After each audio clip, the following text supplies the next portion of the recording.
لیکن جو بنیادی سوال ہے کہ آپ کس طرح پہچانتے ہیں کہ کوئی مخصوص جز کون سا ہے؟ جیسا کہ ہمیں کیسے پتہ ہے کہ ہیلیم کا ایٹم ہے؟ کیا جتنے پروٹون ہیں اس کے نیوکلیس میں اس سے جتنے نیوٹرون ہیں یا جتنے الیکٹران ہیں؟ تو اس کا جواب ہے کہ جتنے پروٹون ہیں۔ نیوکلیس میں پروٹونز کی تعداد کو ایٹامک نمبر کہا جاتا ہے۔ مثال کے طور پر میں نے اگر کہا کہ کسی چیز میں 4 پروٹونز ہیں تو ہم کس طرح پتہ کریں گے کہ یہ کون سا ایلیمنٹ ہے؟ ہم پیریوڈک ٹیبل میں جائیں گے، اور اگر ہمیں زبانی یاد نہیں ہے، اور مشکل یہ ہے کہ ہمیں زبانی یاد ہو، تو ہم پیریوڈک ٹیبل پہ جائیں گے اور ہم دیکھیں گے کہ 4 پروٹون سے منسلک کون سا ایلیمنٹ ہے، اور وہ ہے بیریلیم۔ اور یہ جو اوپر نمبر لکھا ہوا ہے یہ ایٹامک نمبر ہے جو کہ پروٹونز کی تعداد کے برابر ہے۔ یہ ایک اور مثال دیکھتے ہیں کہ 15 پروٹونز کس کے ہیں؟ یہ فاسفورس کے ہیں، یہ دیکھیے۔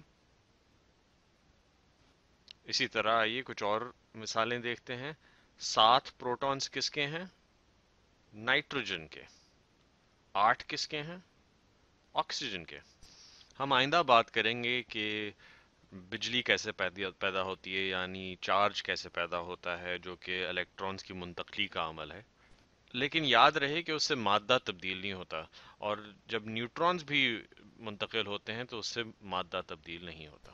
یعنی کاپر یا آئرن کا مادہ ہے جو الیکٹرونز منتقل کر رہا ہے آپس میں، وہ مادہ جو ہے وہ کاپر یا آئرن ہی رہے گا۔ لیکن اس سے جو ایک سوال ابھرتا ہے وہ یہ کہ اگر ہمیں پروٹونز کی تعداد معلوم ہے تو اس میں الیکٹرونز کتنے ہوں گے؟ تو اس کا جواب یہ ہے کہ اگر ایک ایٹم میں بجلی کا چارج موجود نہیں ہے، چارج نیوٹرل ہے، تو اس میں اتنے ہی الیکٹرونز ہوں گے جتنے پروٹونز۔ کاربن کے ایٹم کی مثال لیتے ہیں جس کا ایٹامک نمبر 6 ہے اور میس نمبر 12۔ اب اس کا کیا مطلب ہے؟ اور یہ بھی کہتا چلوں کہ اس ایٹم سے کسی قسم کا چارج منفی یا ایجابی منسلک نہیں ہے۔ تو اگر کاربن کے ایٹم کا ایٹامک نمبر 6 ہے تو اس کا مطلب یہ ہے کہ اس کے اندر 6 پروٹونز ہیں۔ تو اگر ہم اس کا ماڈل بنائیں گے تو اس میں ہم 1 2 3 4 5 6 پروٹونز دکھائیں گے۔ ان میں سے ہر پروٹون کا وزن بہت ہی معمولی حقیر وزن ہوتا ہے، اور اس کا اندازہ آپ اس سے لگا لیجئے کہ اس کا ہر پروٹون کا وزن کہتے ہیں کہ 1 کلو گرام کو اگر کی یونٹ کو اگر لیا جائے تو اس کو 10 سے ڈیوائڈ کریں گے آپ 27 مرتبہ، اور یہ یونٹ کہا جاتا ہے atomic mass unit, A M U, جو کہ برابر سمجھا جاتا ہے 1.67 multiplied by 10 to the minus 27 سے۔ یہ وزن اتنا چھوٹا ہے کہ اس کو تصور کرنا کم از کم میرے لیے بہت مشکل ہے۔ یہ جو 12 نمبر لکھا ہوا ہے یہ ایٹم کا مجموعہ وزن ہے، جو کہ تمام پروٹونز جو اس کے اندر ہیں اور جو تمام نیوٹرونز ہیں ان کا مجموعی وزن ہے۔ تو کیونکہ اس میں 6 پروٹونز ہیں کاربن کے ایٹم میں اور 6 نیوٹرونز ہیں، تو ان کا ملا کے 12 ایٹامک میس ہوا، جو کہ یہاں دکھایا ہوا ہے۔ اس کی وضاحت کرنے کے لیے دوبارہ لکھ لیتے ہیں کہ یہ جو 12 نمبر ہے یہ 6 پروٹونز اور 6 نیوٹرونز کا وزن ہے، مجموعی وزن۔ تو پروٹونز اور الیکٹرونز کی بات ہو گئی، تو آپ کے شاید ذہن میں سوال آئے کہ پھر الیکٹرونز کتنے ہوئے؟ تو جیسے ہم نے پہلے کہا کہ یہ کاربن کا ایٹم جو ہے اس کے اوپر کسی قسم کا چارج، بجلی کا چارج نہیں ہے، یہ نیوٹرل ہے، تو چارج نیوٹرل ہے، تو اس میں 6 پروٹونز ہیں جن کے اوپر ایجابی چارج ہے، تو اس میں 6 ہی الیکٹرونز ہوں گے جو اس کے ایجابی چارج کو منفی چارج سے نیوٹرلائز کر دیں گے۔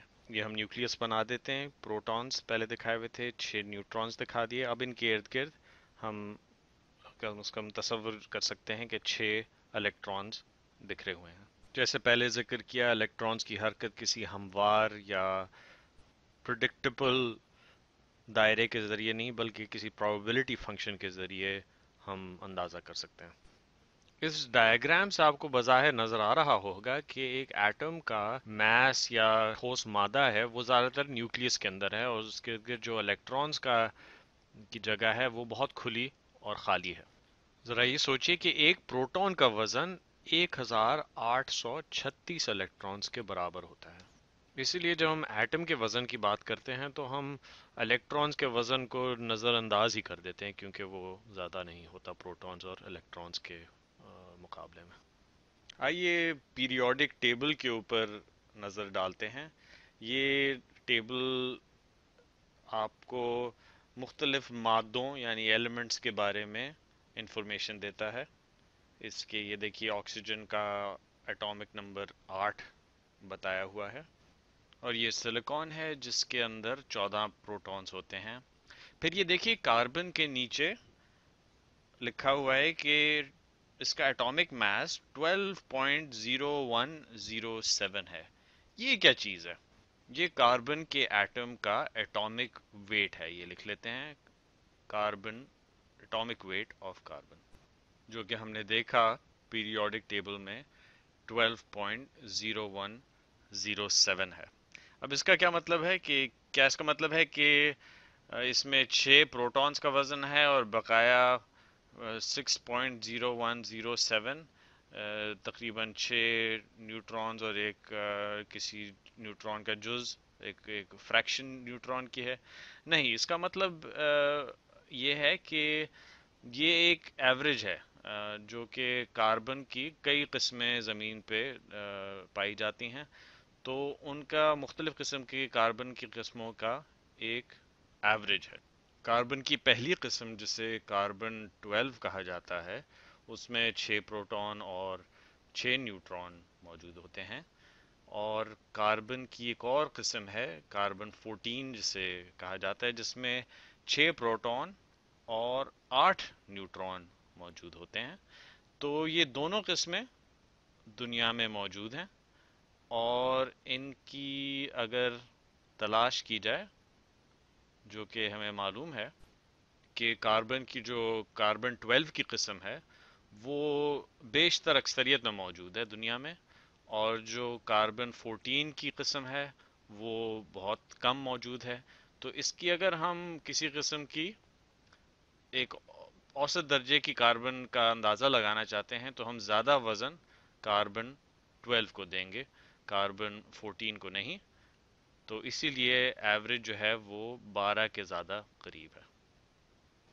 یاد رہے کہ جب ہم نیوٹرونز کی تعداد تبدیل کرتے ہیں، ایک مادے کا جب ہم آئسوٹوپ بناتے ہیں یا ہمیں ملتا ہے، تو اس سے مادہ تبدیل نہیں ہوتا، وہ مادہ وہی ہے لیکن اس کا وزن مختلف ہوتا ہے۔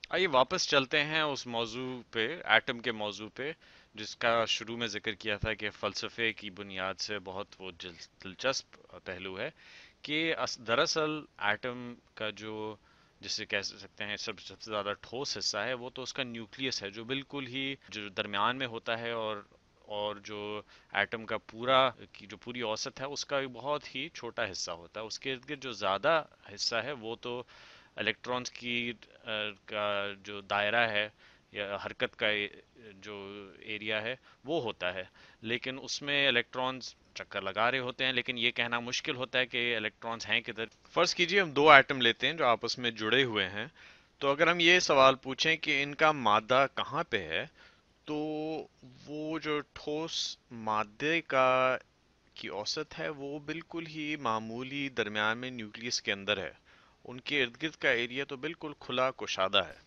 اگر ہم ایٹم کے حجم یعنی اس کے والیوم کو اس طریقے سے سوچیں کہ یہ ایریا ہے جس میں الیکٹرانز تقریباً 90% یقینی سے پائے جا سکتے ہیں، تو نیوکلیس تقریباً اس سے اندازہ کیجئے کہ 1/10,000واں حصہ ہے ایٹم کے پورے حجم کے مقابل۔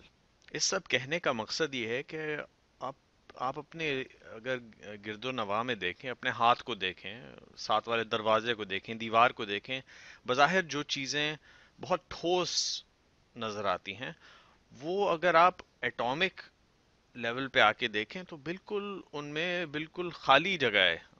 دراصل اگر نیوکلیس کے بھی مادے کو دیکھا جائے اس میں بھی شاید کچھ گنجائش ہو، لیکن نیوکلیس کے ارد گرد وہ ایریا جس میں الیکٹرانز گردش کر رہے ہیں وہ تو بالکل ہی خالی ہے۔ تو یہ خیال میں آپ کے پاس چھوڑنا چاہ رہا تھا کہ اگر آپ ایٹامک لیول پہ جائیں تو ایک کھلی خلا موجود ہے نیوکلیس کے ارد گرد،